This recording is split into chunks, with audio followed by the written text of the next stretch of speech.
The issue of privatization in the government sector has generated much debate within the labour movement, with claims that NATUC President Michael Anisette supports the move for privatization and other labour leaders do not.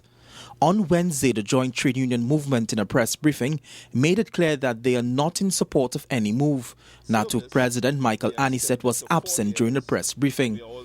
OWTU President Ansel Rogers says the Joint Trade Union Movement has forwarded a letter to Finance Minister Larry Hawaii, telling him exactly how they feel about any plan for privatization.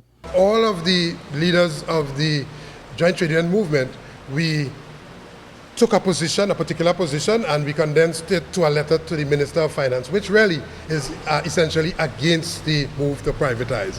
So that we are like-minded in that regard, and the Joint Trade Union leadership is saying no to the issue of privatization, outsourcing, or by any other name, dress up contracting out and dress up in whatever clothes. BEGU President Vincent Kibera, he was one of the first to respond to the NATUC president. He explains that some labour leaders are in support and some are not, which he says is normal. I want to be realistic. There is a difference of opinion in that we, the majority of us, see divestment as privatization dressed up in new clothing.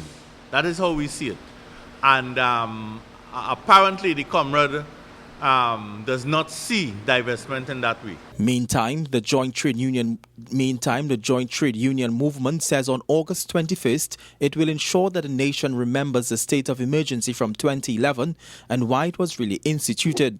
The leadership of the Joint Trade Union Movement will be staging symbolic action on the halls of justice and elsewhere on August the 21st this year to mark the significance of this dark day and period in our history.